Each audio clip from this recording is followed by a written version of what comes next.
Então, vamos serenando os nossos corações, calmando nossas mentes, mentalizando a figura do nosso amado Mestre Jesus. Vamos sentindo o amor infinito, incondicional de Jesus por cada um de nós. E na comunhão desse pensamento, vamos pedindo permissão para iniciarmos a palestra de hoje. Que assim seja, graças a Deus. O nosso tema hoje é pais superprotetores. Alguém aqui conhece alguma coisa parecida com isso? Não, né? Não existe pais superprotetores. Só em filmes, novela, na vida real não. Mas nós vamos falar disso. Deixando bem claro que é importante nós ressaltarmos que ninguém aqui pretende dar receita de criar filhos. Porque para cada necessidade existe um remédio certo. Não existe uma receita certa de como criar os nossos filhos, ou os netos, ou aquele sobrinho que venha fazer parte da nossa vida. Não tem uma receita. Cada indivíduo é uma particularidade, tá certo? Não existe essa pretensão aqui. O que nós vamos falar é o que os espíritos têm a nos dizer sobre isso. O que a psicologia tem a nos dizer sobre isso. Quais são os efeitos dessa superproteção? O que isso causa?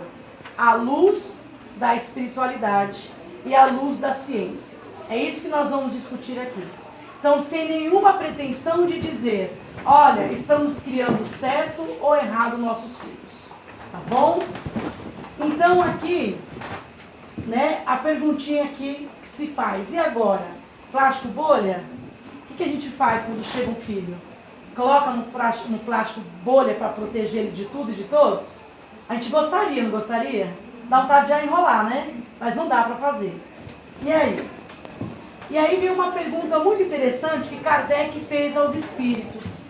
Kardec perguntou assim: qual é para o espírito a utilidade de passar pela infância? Olha a pergunta de Kardec. Porque Kardec, acho que ele pensou assim: todos nós somos espíritos imortais. Ninguém chegou aqui hoje. Podemos estar no corpo de uma criança, mas já vivemos muitas existências. O corpinho é novo, mas o espírito é velho, é antigo. Ele já passou por muitas vidas. Então Kardec pegou e falou assim: poxa, se a gente já passou por muitas vidas, se o espírito não é uma criança, qual a necessidade de nós passarmos pela infância? E aí os espíritos responderam isso aqui para Kardec. Encarnando-se com o fim de se aperfeiçoar, o espírito é mais acessível durante esse tempo. As impressões que recebe que podem ajudar o seu adiantamento, para a qual devem contribuir os que estão encarregados da sua educação. Ou seja, precisa da infância, porque nesse período nós estamos muito mais suscetíveis ao aprendizado. Depois de velho, vamos ser sinceros, a gente aprende alguma coisa? É difícil, não é? É difícil. Tem que tomar muita porrada para a gente aprender. Mas muita. Agora, quando nós somos criança, não. A impressão é muito forte. Então nós vamos ali se familiarizando, aprendendo a amar aquele pai, aprendendo a amar aquela mãe, aprendendo a amar aquele irmão. Ou não. Depende das impressões que nós recebemos. Mas tudo que nós recebemos nessa fase é muito importante para nós. Olha quantas coisas nós falamos assim: ah, quando eu era criança eu aprendi assim. E eu faço isso até hoje da forma como eu aprendi. Porque aquilo cria uma impressão muito forte em nós. Agora, depois de adulto, nem qualquer coisa que nos impressiona. Não é qualquer pessoa que nos causa impressão. Não é qualquer pessoa que consegue nos mudar a forma de pensar e de agir. Por isso a infância é muito importante. E ser pai, ser mãe, ser tio, ser avô, ser o irmão mais velho, não é uma missão fácil. Ou é uma missão fácil? É, gente? Não. É fácil? De jeito nenhum, né? Qual é o papel da família? Segundo Emmanuel, ele diz através de Chico, que de todos os institutos sociais existentes na Terra, a família é o mais importante do ponto de vista dos alicerces morais que regem a vida. Olha o que Emmanuel fala. De tudo que nós temos para vivenciar na Terra, todos os institutos que nós vamos passar, nada é mais importante que o alicerce da família. A família é pouca coisa? Não. Porque é na família que nós vamos encontrar aqueles que em outras existências, muitas vezes, nós tivemos ali um probleminha com ele. Ou melhor dizendo, ele teve um probleminha com nós também. Porque nós não somos fáceis, somos? Somos anjinhos? Não. Nós temos a tendência a sempre dizer que o outro é o problema. Ah, mas eu sou assim porque o outro me incomoda. Eu sou assim, eu estou nesse desequilíbrio porque o outro me causou esse desequilíbrio. E nós muitas vezes não nos permitimos tirar o nosso orgulho, a nossa vaidade, olhar dentro de nós para percebermos que muitas vezes nós também somos um ponto de desequilíbrio na vida do outro. Nós também somos problemas na vida do outro. Então, muitas vezes a família, como o próprio Mestre Jesus nos dizia, é aquele local onde nós vamos nos encontrar, inclusive com os inimigos. Para quê? Para guerrearmos? Para continuarmos agindo como crianças mimadas? Não. Nós nos encontramos para nos aprendermos a nos amar. Nos encontramos para aprender a perdoar. Por isso que a gente vem esquecendo do passado. Imagine se nós chegássemos aqui lembrando tudo que a gente fez atrás. Pelo amor de Deus. A gente não ficava nem 10 anos aqui. A gente dava um jeito de voltar. Não dá para lembrar. Por isso que nós chegamos aqui criança, para poder aprender a amar, a perdoar, a respeitar e conviver com aquele ente querido. Aquele que estraga seus filhos com mimos terá que pensar as feridas. Está lá no Eclesiastes. Então, até no livro, até nas profecias, nós vamos encontrar falando do problema que é nós mimarmos os nossos filhos. É muito interessante. Porque se até lá já estava falando, é porque essa superproteção, esse mimo exacerbado que nós damos, não é de hoje. Não é coisa nossa, da nossa geração, ou da geração dos nossos avós. Nós já fazíamos isso há milhares de anos. Então lá já estávamos avisando, olha, você pode até mimar, só que depois vai ter que cuidar das feridas que essa superproteção e que esse mimo irá causar. Porque ele vai abrir feridas.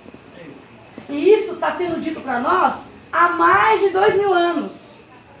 Está lá já entre o povo hebreu. É porque nós já fazíamos essas bobagens lá também. Com certeza. Por isso que já estávamos avisando. Agora, a ex-reitora da Universidade Americana de Stanford, ela diz o seguinte, a Julie, ela escreveu um livro, é um livro que não é mais recente, porque essa parece antiga. O livro já deixou de ser recente. Mas o livro dela, ela alerta sobre o perigo da subproteção dos filhos pelos pais. Olha o que ela diz. Segundo ela, crianças e adolescentes protegidos em bolhas, claro que é uma expressão, podem se tornar adultos incapazes de resolver problemas sozinhos e infantis emocionalmente. Agora vamos refletir juntos. Nós conhecemos adultos infantis? Nós conhecemos adultos incapazes de resolver problemas? Conhecemos. Conhecemos pessoas que, dependendo do que você falar para ele, dá um piti assim, digno de novela. Né? Nem a atriz da novela consegue dar um piti naquele nível de tão imaturo emocionalmente que é aquele ser. Porque muitas vezes ele foi colocado dentro de uma bolha mesmo. Ele foi mimado. Passaram a ideia para ele de que ele era um príncipezinho e a princesinha. Agora vamos pensar juntos, né? Nós criamos os nossos filhos muitas vezes com essa ideia, meu príncipe e minha princesa, e tratamos como tais. Não é só chamar, nós os tratamos como tais. Só que esse príncipe e essa princesa, um dia vai para a escola, não vai? vai chegar na escola, ele vai encontrar mais 40 príncipezinhos só na sala dele. E príncipes, quando se encontram, é guerra garantido ou o seu dinheiro de volta. É ou não é? Porque tudo gira em torno dele. E aí ele vai encontrar mais 39 príncipes para ele poder administrar isso. E aí a coisa começa a complicar. Então as relações começam a ter conflitos, problemas. E aí a gente fala assim, nossa, mas lá na escola, a criança... é todo dia um pai diferente. E os conflitos são sempre os mesmos. Porque muitas vezes aquela criança não conhece o seu limite. Ela não consegue se relacionar com outros com respeito. Ela vai praticar o bullying. Porque tem coisa mais cruel, não é? Do que essa fase, essa idade. Nós já passamos por ela. Nós não podíamos ver um que a gente fala assim, esse dá pra pisar, é ou não é? Aquele ali eu não vou pisar não, que é grandão, tenho medo. Mas esse aqui dá pra pisar. A gente ia fazer amizade ou ia pisar? Pisar, com o apelido. E muitas vezes nós não percebemos a crueldade que... Mas é criança, mas é cruel. Nós somos cruéis nessa fase. É adolescente, cruéis. Muito. Porque se nós tivermos a oportunidade de ir lá, pisar, humilhar, o apelido, nós vamos fazer. Mas isso vem de um exemplo também que nós temos. Muitas vezes dentro de casa. O pai põe um apelido na mãe, a mãe põe um apelido do pai, tem uma discussão, tem uma briga no qual um humilha o outro. Você tem todo um exemplo e que você vai colocar isso em prática ali com o outro que é, na sua mente, na sua visão, mais fraco que você. Então é nele que eu vou agora colocar aquilo que eu aprendi. Quem são os nossos filhos? Quem são eles? Quem será que eles são? Os Espíritos nos dizem que os nossos filhos são espíritos imortais. Antes de sermos filhos um dos outros, somos todos filhos de um só Pai. A reencarnação amplia os laços de afeição e os deveres de fraternidade. Pois, no vosso vizinho ou no vosso criado, pode encontrar-se um espírito que foi de vosso sangue. Todo aquele que faz a vontade de Deus, este é meu irmão, minha mãe e meu pai. Não é isso que Jesus nos disse? Então, quem são os nossos filhos? Espíritos em processo evolutivo. Espíritos que voltaram aqui porque precisam aprender coisas que não aprenderam ainda, assim como nós. Porque também nós somos os filhos que viemos aprender alguma coisa que não aprendemos. Que viemos resgatar alguma coisa que nós nos comprometemos em outras existências. Então, quem são os nossos filhos? Espíritos em processo evolutivo, assim como nós. Cada um com a sua característica, cada um com a sua personalidade. Às vezes o filho vem mais sábio que o pai. É ou não é? Quantos filhos nós estamos vendo aí reencarnar com uma sabedoria que surpreende o próprio pai e a própria mãe? Porque são espíritos muito mais maduros, já tiveram muito mais existências. E trazem isso na sua bagagem. Então, às vezes, o próprio filho, a gente tem um vídeo interessantíssimo de uma menininha que senta o pai e a mãe, você já viu esse vídeo? E começa a falar assim, papai, respeite a mamãe, a perdoe. O senhor não pode falar assim. Aí ele fala pro pai, papai, o senhor não pode falar assim com a mamãe. A criança tem só 4 anos de idade. Então, tem espíritos que estão chegando aqui com uma maturidade incrível. E são mesmo, estão muito à nossa frente, espiritualmente falando. E vieram, inclusive, para nos ensinar, como nossos filhos. Mas também nós temos casos diferentes. Em que aquele filho veio, nós imploramos para trazê-lo de volta. Nós imploramos para ter uma oportunidade com ele, para fazer certo com ele, porque nós fizemos errado lá atrás. Então a nossa responsabilidade é muito grande. Os lares na Terra são escolas abençoadas para os espíritos que prosseguem sua jornada evolutiva, carregando ainda no coração muitas imperfeições, junto às virtudes já conquistadas. Nós temos uma tendência a ver só as virtudes, não temos? É ou não é? Às vezes chama o pai para conversar, meu filho não. Não é assim? Não, meu filho não faz isso. Eu tenho certeza que meu filho não faz isso. Isso aí com certeza foi o Joãozinho. O Joãozinho que sempre toma culpa, né? Eu já falei que eu não quero ele com o Joãozinho, porque ele mesmo não faz. Será que nós conhecemos mesmo o nosso filho fora do habitat natural, fora do lar? Porque nós, quando éramos adolescentes, crianças, quando muitas vezes, não será que tudo que nós fazíamos, tudo, nossos pais sabiam? Será que se alguém procurasse nossos pais para dizer assim, olha, eu vi a Luciana fazendo tal coisa, eu tenho certeza que a minha mãe ia dizer, a Luciana não. Porque não era essa pessoa que eu demonstrava ser dentro de casa. E eu tenho certeza que a minha mãe ia brigar ainda, e ainda arranjar um barraco com a pessoa ainda, para me defender. E na verdade eu estava lá fazendo isso. Porque nós temos uma característica de procurar o novo, de conhecer, de se aventurar. Temos essa fase. Nós temos essa fase de mostrar para o colega que a gente também tem coragem, que a gente também faz, que a gente também pode ser popular. Só que a gente não vai demonstrar isso dentro de casa, vai?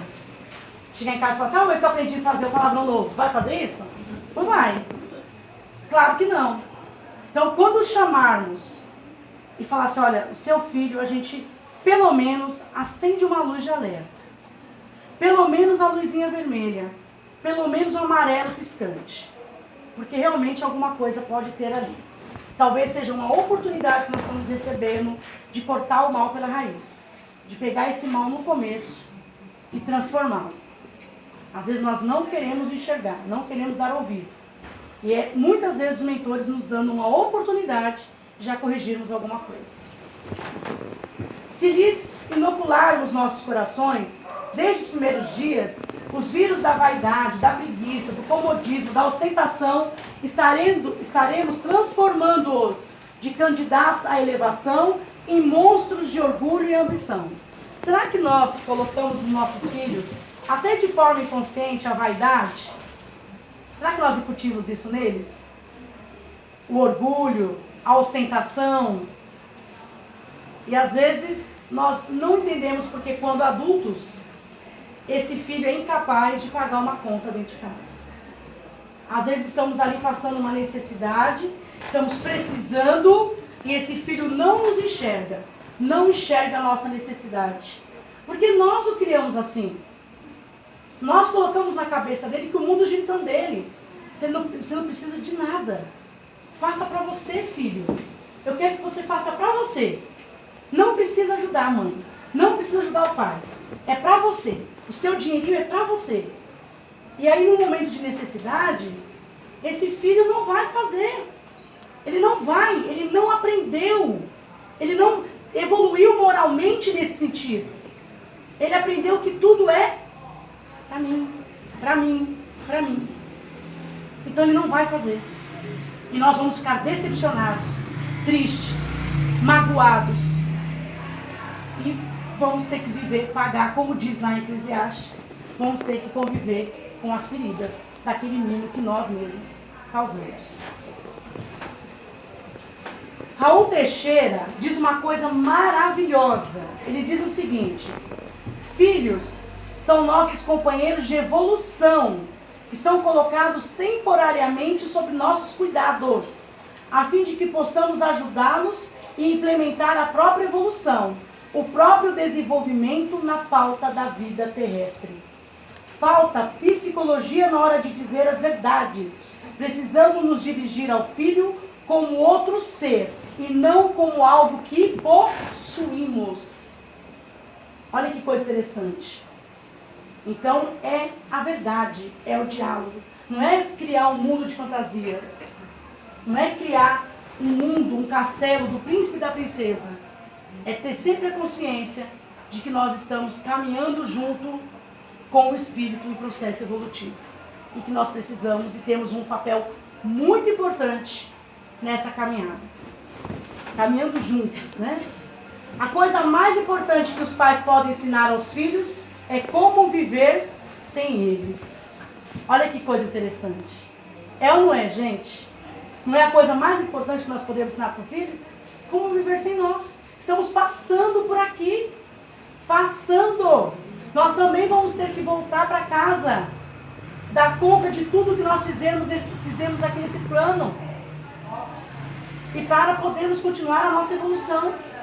Então a melhor coisa que nós podemos fazer por eles é isso aqui. Quantos pais são infelizes com seus filhos porque não combateram suas más tendências no princípio? Nós conhecemos algum caso assim? Não, né? De pais infelizes com filhos? Imagina. Não existe não, gente, né? Isso aqui é só aqui. Por fraqueza ou indiferença, deixaram que se desenvolvesse neles os germes do orgulho, do egoísmo e da tola vaidade que seca o coração. Depois, mais tarde, recolhendo o que semearam, se espantam e se afligem de sua falta de respeito e de sua ingratidão. Gente, tem coisa que dói mais que a ingratidão de um filho? Alguém conhece? Aliás, qualquer ingratidão. De um amigo, de um irmão, de um companheiro de uma vida, de um companheiro de horas. Qualquer ingratidão dói dentro da nossa alma. Imagina de um filho. Muitas vezes nós estamos caminhando esse filho para ser um ser ingrato e não percebemos isso. Quantas vezes nós vemos assim, falar assim, chama lá o pai para conversar, né? Olha, seu filho foi agredido pelo Joãozinho, né? O Joãozinho agrediu, nós já mediamos, já fizemos tudo. Já falei para ele, bateu, levou. Eu já falei para ele que se ele chegar em casa, se ele apanhar na rua, ele apanha em casa. Tem fala mais ignorante que essa? O que nós estamos criando? Porque eu costumo dizer isso. Na escola, nós chamamos o pai para conversar. Na rua, quando nós somos chamados, é para recebermos a notícia. Então nós temos que saber o que nós estamos criando. Nós não podemos criar seres violentos. Se esse espírito está sob a minha guarda para evoluir moralmente, eu posso ensinar a ele que bateu, ele tem que agredir o outro? Tem algo errado com a minha fala. Eu não estou criando ele para evoluir moralmente. Ter um filho ingrato é mais doloroso que a mordida de uma serpente. Fala para nós William Shakespeare. E é mesmo. E é mesmo. Dói mais que a mordida de uma serpente. Essa professora aqui do Rio de Janeiro, ela é a Tânia Zaguri. Ela fez uma costura de gerações, né? Ela pegou várias gerações diferentes, ela foi ligando uma a outra para mostrar um dos defeitos colaterais que causam uma educação sem limites, né? O resultado integra o livro. Ela tem um livro chamado Filhos Adultos Mimados e Pai Negligenciados, lançado pela editora Record, né? E esse livro dela é fantástico, gente. Quem puder ler ou ler o resumo, tem algumas sinopses na internet também, vale a pena, porque é fantástico. E olha só, um dos casos que ela trata, esse é um dos casos, não dá para trazer todos, senão a gente ia ficar aqui até altas horas da noite. Ela conta o caso aqui de um filho, e esse aqui é o relato do pai. Ele fica dias de cara amarrada, já aluguei um AP para ele, porque estava difícil de conviver, olha o que o pai fala, hein? Com mesada e tudo, mas ele voltou 3 meses depois e me disse que não queria ter que se preocupar em pagar as contas. E olha que era com o dinheiro da mesada que eu dou e do cartão que eu pago. Gente, tem noção disso? O filho, ele vivia o tempo inteiro de cara fechada pro pai, de cara amarrada. E não é um pai ruim, é um pai ruim? O pai colocou ele para fora e falou, se vira. O pai deu um apartamento para ele, deu um cartão na mão dele. E dava o dinheiro para ele pagar as contas. Ele ficou incomodado. 3 meses depois ele queria voltar para casa porque para ele era incômodo ir lá pagar a conta. Incomodava. Não, quem tem que pagar a conta é o senhor. Mas o dinheiro era do pai. Então será que esse pai em algum momento, será que ele super protegeu ou mimou esse filho? O que vocês acham? Tem alguma coisa aqui, nessa matemática aqui, que não bate. Tem algo muito errado. E nós não estamos falando de uma criança e de um adolescente. Então, olha o que essa psicóloga, essa estudiosa, ela nos diz. Porque esse livro dela aqui é o resultado de um estudo de gerações. E ela foi estudar justamente o perfil de quem? De quem educou sem limites. Ela não foi estudar quem educou com limite. Ela foi educar o pai, a mãe, a família que tem consciência que educou sem limites. É essa família que ela foi pesquisar. E esse é um dos casos. Tem casos assim que vocês desacreditam. É bem interessante esse livro. Aí, tem uma pesquisa realizada com 297 estudantes universitários também, que mostrou que quando a presença excessiva do pai na vida dos filhos envolve o controle psicológico, né, o resultado é negativo. A participação intensa na vida dos filhos pode ter bons resultados, mas olha a diferença. Participação intensa. Eu participo. Nós não estamos participando aqui de um evento? Mas nós estamos entrando psicologicamente na vida um do outro aqui? Não. Nós estamos participando, refletindo juntos. Agora, tem momentos que nós queremos entrar na vida psicológica. Nós queremos escolher com quem o filho vai casar. Essa moça não serve para você, né? Esse rapaz não serve para você. Nós queremos escolher a faculdade que o filho vai fazer. Ah, eu quero que você seja advogado. Não, você não vai ser professor. O professor ganha mal. Mas eu quero ser professor, eu gosto, eu quero dar aula. Não tire da cabeça, eu não aceito, eu quero um advogado em casa. Porque advogado ganha bem, médico ganha bem. Nós entramos já no psicológico muitas vezes. Destruímos um sonho. Às vezes aquele filho ele veio para ser professor, a missão dele é lá. O aprendizado dele é lá. É lá que ele vai aprender. É lá que ele vai desenvolver. É lá que ele vai resgatar os seus débitos. Mas nós queremos entrar no psicológico e transformar toda uma realidade. E aqui ele fala que isso causa depressão, ansiedade, insegurança e falta de proatividade. Gente, eu fui chamada para fazer uma palestra numa escola. E aí, eu falei assim, olha, eu vou passar uns temas para vocês e vocês escolham o tema que vocês gostariam de ouvir falar. E como era adolescente, eles estavam no terceiro ano de ensino médio, primeiro ano de ensino médio, segundo ano de ensino médio, a faixa de idade de 15 a 17 anos, eu falei assim, o tema que eles vão querer ouvir falar é sexualidade, eles vão querer falar de relacionamentos. Aí eu fui colocando vários temas, e junto com os temas, eu coloquei o tema da depressão. Vou colocar para aumentar a quantidade, né? Para aumentar a quantidade de temas para eles pensarem. Eu coloquei o tema depressão. E para minha surpresa, quando me falaram, olha, você vai fazer a palestra tal dia, na escola tal, e o tema escolhido foi depressão. E esse tema foi escolhido por eles. Eu fiquei assim, em choque. Porque o que tem de adolescente, que muitas vezes, por essa criação, e os pais não percebem isso, vão entrando nesse processo aqui, é muito grande. Porque ele perde a autonomia. Então vai ficando uma coisa bem complicada. Pessoas que se nós fôssemos criados, fechados, nós seríamos felizes ou depressivos? A criação superprotetora não é diferente. Ela não é diferente. Há 3 necessidades essenciais para o desenvolvimento e funcionamento saudável do ser humano. A primeira e a mais importante dela é a autonomia. É se sentir livre para fazer as próprias escolhas. Imagina vivermos com alguém escolhendo para nós o tempo todo. É complicado. O segundo componente é a competência. Sentir-se confiante com relação às suas habilidades e realizações. Tem que sentir que é competente para fazer. Nós até queremos pôr a comida no prato, não queremos? Não, deixe que eu ponho. Muitas vezes nós fazemos isso. Deixe que eu faça a sua lição de casa. É matar esse ser. É matar esse filho. Nós tiramos dele a capacidade de desenvolver a sua competência. E o terceiro elemento é o pertencimento, o de se sentir parte de uma relação genuinamente afetiva. Eu pertenço a uma família, afeto.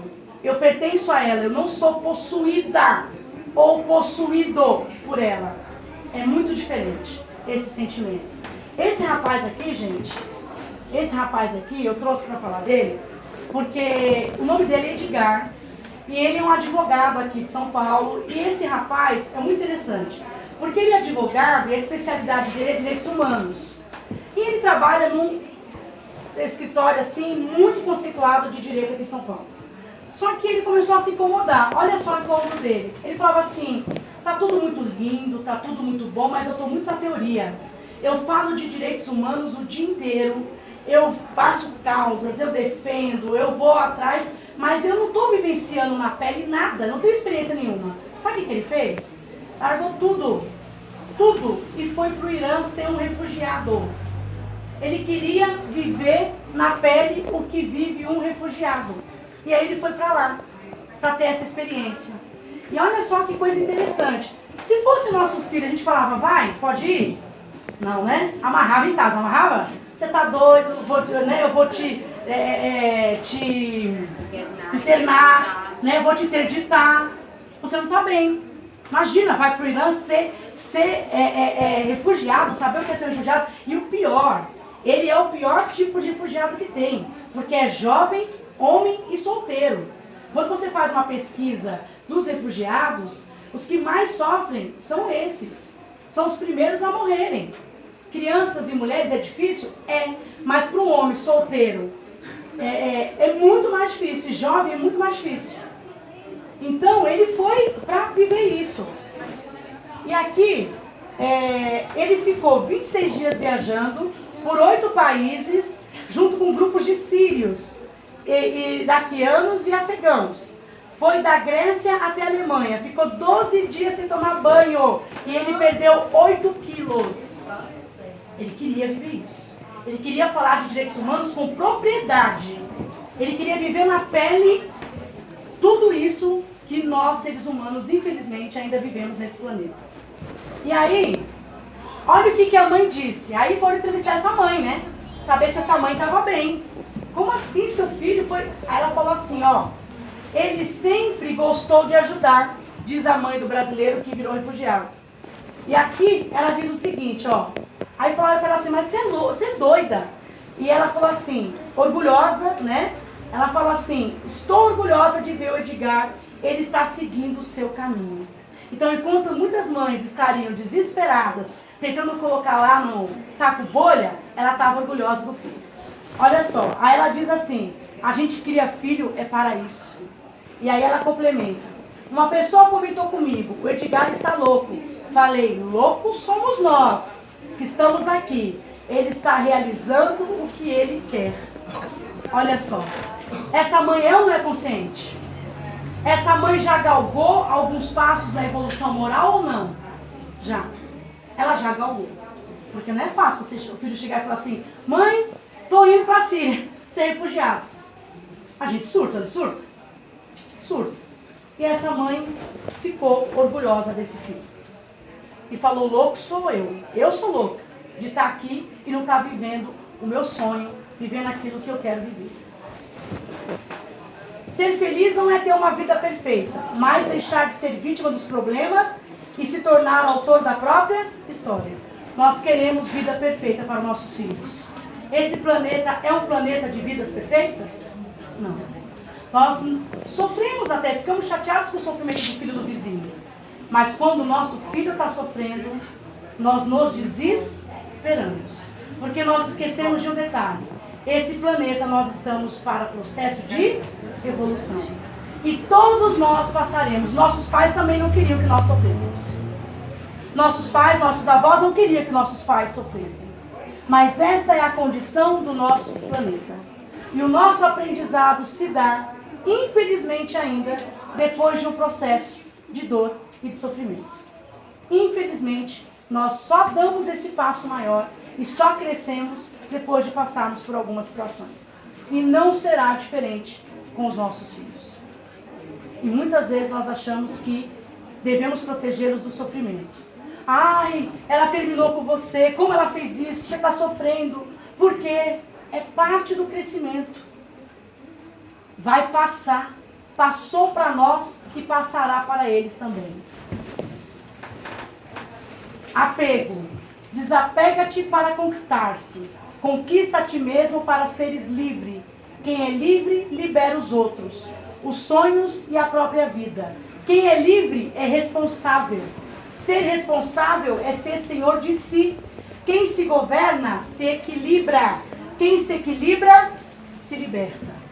Então, quando nós vemos hoje adultos imaturos espiritualmente, imaturos moralmente, é porque não recebeu uma forma de ter a liberdade para se equilibrar para se tornar senhor de si, para governar a sua própria vida, porque sempre teve alguém ali governando ele o tempo inteiro.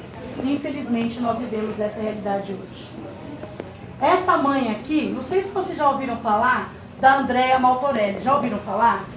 Ela era autora de novela aqui da Rede Globo, e ela fez uma novela muito bonitinha, não lembro o nome agora, mas a novela dela era muito interessante. Depois eu lembro e eu falo para vocês. E essa moça, após fazer essa novela, o sucesso todo que ela fez, ela estava em alta, a autora nova da Rede Globo, já contratada, ela descobre um câncer. Descobre um câncer muito agressivo. E aí ela vai ficar internada e todo aquele processo que ela vai passar. Essa mãe acompanhou ali do lado dela, junto dela. E olha o que a mãe diz aqui. 2 dias antes, ela se entregou completamente, não à morte, mas à nova situação de vida. E isso consolou a todos nós. Embora dificuldades, não que ela tivesse desistido da vida, ela tinha aceitado a vida nova. É muito diferente isso. Ela não queria morrer, ela queria viver a nova vida. É uma mãe consciente? É uma mãe que tem consciência que o filho está emprestado a ela, mas que tem o seu momento, a sua hora de voltar. Assim como cada um de nós. É uma mãe consciente. Ela entendeu isso. Será que esse entendimento dela confortou o espírito Andréa? O que vocês acham? Se essa mãe se desesperasse, se essa mãe entrasse em sofrimento, em desequilíbrio, se essa mãe não aceitasse, como será que teria ficado Andréa? Essa mãe tem muito a nos ensinar, não tem? Tem muito para nos ensinar. Os filhos são sempre vínculos dos seus pais, mas nem sempre vínculos porque tenham convivido no passado. Vínculos porque carregam os mesmos tipos de débitos ou de virtudes, de ganhos morais que a gente precisa ter junto de nós.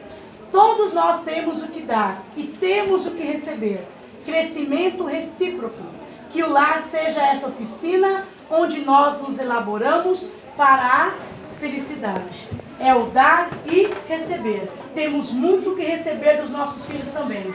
Temos que pensar muito antes de mandar que eles se calem. Cala, você é criança. Temos que escutá-los. Tem muitos espíritos, como já falando, chegando aqui nesse planeta para nos ensinar e para nos ajudar a evoluir. Então nós devemos escutar o que nossos filhos têm a nos dizer. É uma troca. Nós não somos melhores que eles. Nós estamos caminhando junto com esses espíritos, que muitas vezes são até mais velhos que nós. Crê em ti mesmo, age e verá os resultados. Quando te esforças, a vida também te esforça para te ajudar.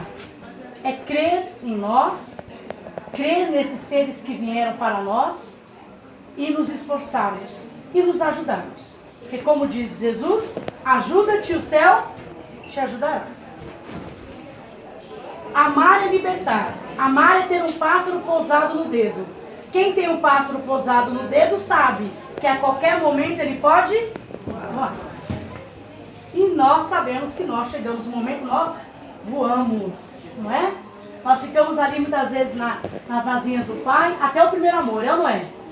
Bateu o primeiro amor, bateu o primeiro namoradinho, a primeira namoradinha, o pai e a mãe muitas vezes vai ficando ali no segundo plano. É ou não é verdade, gente? É verdade, nós sabemos disso. Nós não estamos criando esse pássaro para deixá-lo numa gaiola. O que nós temos que fazer é aproveitar a oportunidade que nós temos, enquanto eles estão caminhando junto conosco ainda, enquanto nós temos as rédeas ainda, de passar todo o valor moral que nós podemos. De ensiná-los a amar incondicionalmente o outro. De fazer ele compreender que ele é um espírito imortal. E que aquilo que ele faz, em algum momento, vai retornar para ele. Na mesma proporção. É essa convicção que nós devemos dar para eles. Enquanto eles estão caminhando conosco. Porque vai chegar uma hora que eles vão soltar a mão da gente. E não tem o que fazer. Basta chegar o primeiro namoradinho ou a primeira namoradinha. Ah, tem uma historinha muito interessante da coruja. Eu só vim entender o que é mãe coruja depois que eu ouvi essa história. Diz que a águia e a coruja entraram numa briga muito grande, começaram a se bater, se estapearam, e aquela briga foi. Aí chegou uma hora que as duas cansaram, caíram cansadas, e aí um olhou para o outro e falou, chega de brigar, não vamos brigar mais. A águia falou para a coruja, eu prometo que eu nunca mais vou comer os teus filhotes. E a coruja falou para a águia, e eu também. Eu te prometo que eu nunca mais como os teus filhotes. E aí, a coruja falou assim, mas eu tenho certeza, águia, que você não vai comer os meus filhotes. Porque, olha, quando você vê eles, meus filhos são mesmo uma graça, cada qual mais bonito e de talhe bem feito. A penugem que ostentam é fofa e vistosa, sua voz é doce e suave. Se os achares, haverás de ver que mimos tão gentis não merecem ser comidos. A mãe coruja, né? A gente não faz isso com nossos filhos? Eles sempre são os mais lindos. Você olha na fila, peça de escola, só dá ele. Ele diz, a luz dele é outra, né? A gente até fala assim, meu Deus, não era pra ele estar aqui nesse planeta. Tão iluminado que ele é. E aí a coruja fez toda essa propaganda. A águia falou, tá bom. E a águia saiu voando, tava com fome, foi voar, foi procurar alguma coisa para se alimentar. Aí a águia se depara com esse povinho aqui, ó que coisa linda. Ó que coisa mais bonita, filhote da coruja. E gritando, que nem umas gralhas loucas, aquele grito. Vocês já viram o grito do filhotinho da coruja? É uma coisa horrível, né? Aqueles gritos, aquela coisa horrorosa. Aí ela parou, olhou e falou assim, isso aqui nunca vai ser filhote da coruja. Imagina, o filhote da coruja é coisa linda. Vou comer, tô com fome, vou comer. Comeu. Olha a propaganda que a mãe fez dos filhotes. Custava enxergar quem eram os filhotes e falar a verdade. Propaganda enganosa. Ela falou, isso aqui nunca vai ser filhote de coruja. Comeu. Quando a coruja chegou, ela já tinha comido os filhotes. A coruja falou, mas nós não tínhamos um acordo? Ela falou, tínhamos. E eu cumpri. Ela falou, não, você acabou de comer meus filhotes. O quê? Aquela coisinha horrorosa dos seus filhotes. Então, muitas vezes nós fazemos isso. Criamos uma imagem, criamos toda uma ideia dos nossos filhos, que é a nossa ideia deles, e não o que realmente eles são. E isso é para a nossa reflexão. Fala-se tanto da necessidade de deixar um planeta melhor para os nossos filhos, e esquece-se da urgência de deixar filhos melhores para o nosso planeta. Não é um planeta melhor para os nossos filhos, porque quem faz o planeta ser o que é o nosso pensamento, vibração, energia, vontade. Então, o que vai transformar o nosso planeta em um local melhor é quando nós aprendemos a deixar filhos melhores para esse planeta. Muito obrigada. Nós somos muito de se doer e pouco de se doar. Já dizia Madre Teresa de Calcutá. Nós somos de se doar, gente? E de se doer, nós somos? Imagina, né? Fala do filho, fala do pupilo. Fala do bebezinho coruja. Nós não vamos gostar, não vamos aceitar, né? Nós doamos muito pouco de nós e nos doemos muito com poucas coisas. Devemos pensar muito sobre isso. Nos doar muito mais do que viver nos doendo. Aqui nós temos uma história interessantíssima dessa mãe chamada Salomé. Que ela chega em Jesus e ela levando Tiago e João, que já eram apóstolos de Jesus. E sabendo que o tempo de Jesus já chegava, ela chega até Jesus, se ajoelha e diz assim, Senhor, coloca os meus filhos, um do teu lado direito e um do teu lado esquerdo no paraíso. Será que Salomé era superprotetora, gente? Será que ela é uma mãe que estava ali tentando de todas as formas, né? Ela queria colocar os filhos dela no melhor local. No melhor local que tinha. Ela está errada? Não. Nós não faríamos a mesma coisa? Faríamos. É o nosso papel. Sempre procurar colocar os nossos filhos no melhor local que tem. Imagina os outros apóstolos como ficaram com raiva dessa mulher. Olha que ousadia. Querendo logo a vaga do lado direito ou do lado esquerdo. para João e para Tiago. Quer mandar os 2 filhos já na primeira classe para o plano espiritual. E a gente aqui, também acompanhando o mestre aqui, como que fica? E ela fez isso. Ela foi pedir para Jesus colocar os 2 filhos. Um sentado à direita e outro sentado à esquerda. E o que Jesus respondeu para ela? Jesus falou para ela assim: filha, os seus filhos tomarão do cálice que eu vou tomar? Os seus filhos enfrentarão o que eu vou enfrentar? Aí os 2, com muita coragem, disseram: sim, Senhor, nós iremos. Aí o Senhor falou: então tá. Diante dessa coragem, o que eu posso garantir a vocês é que vocês tomarão do meu cálice. Mas, quanto a ir para o local que eu vou, isso só quem pode determinar é o meu Pai. Porque o maior será aquele que serviu ao outro. E o menor será aquele que pisou no outro diante de Deus. Então, Jesus sabia. Tanto é que Tiago morre depois de Jesus de uma forma muito violenta. É decapitado. João morre velho, mas provou do cálice também. Jesus sabia que eles passariam pelo Messiado, mas provou do cálice também, porque a vida de João não foi fácil no exílio. Mas até aí, estar onde Jesus estava, isso depende das nossas ações. Não depende só de nós querermos. Eu quero que meu filho sente à direita de Jesus. Vai depender de como esse espírito imortal vai se comportar diante do Mestre Jesus. Não depende só da nossa vontade.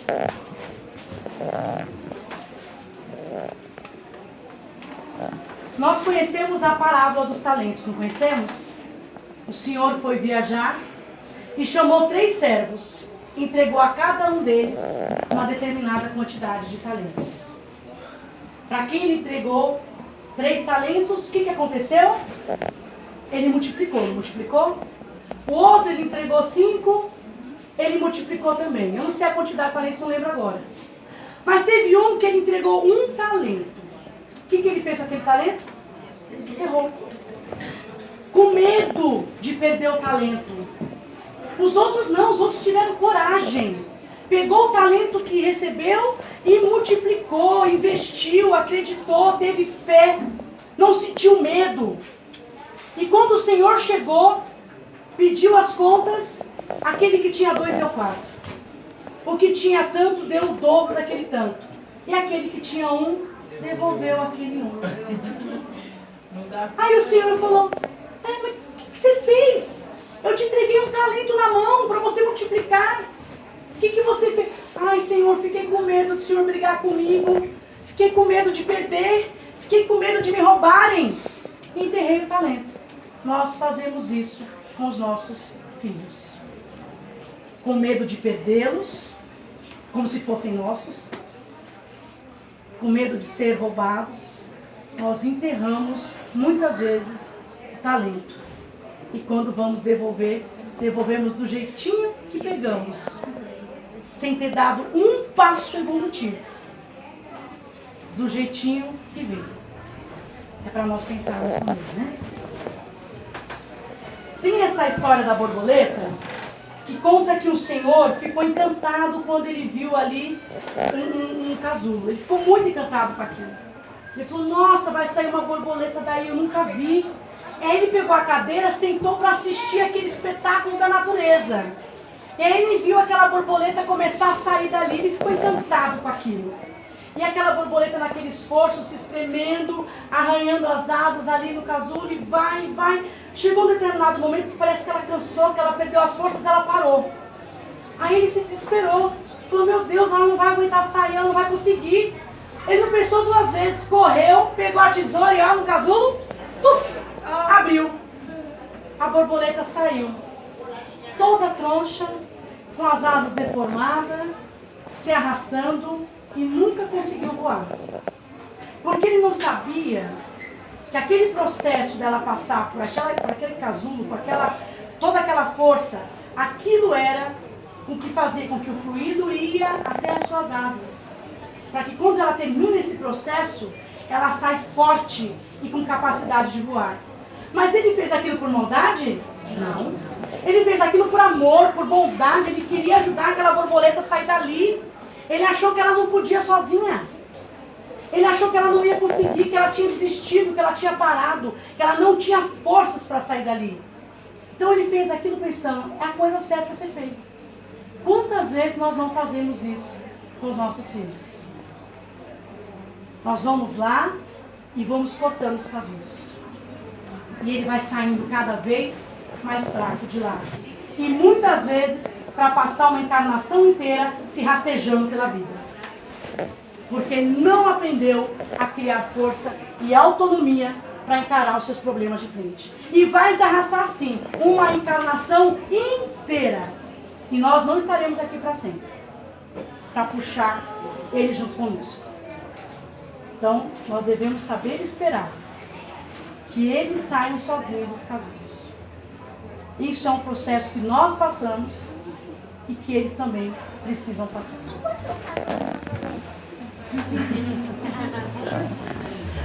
Os pais são arcos e os filhos são flechas. Vossos filhos não são vossos filhos. São os filhos e as filhas da ânsia da vida por si mesma. Vêm através de vós, mas não de vós. E embora vivam convosco, não vos pertence. Podeis otorgar-lhes vosso amor, mas não vossos pensamentos, porque eles têm seus próprios pensamentos. Podeis abrigar seus corpos, mas não suas almas, pois suas almas moram na mansão do amanhã, que vós não podeis visitar nem mesmo em sonho. Podeis esforçar-vos por ser como eles, mas não procureis fazê-los como vós, porque a vida não anda para trás e não se demora com os dias passados. Vós sois os arcos dos quais vossos filhos são arremessados como flechas vivas. O arqueiro mira o alvo na senda do infinito e vos estica com toda a sua força, para que suas flechas se projetem rápidas e para longe.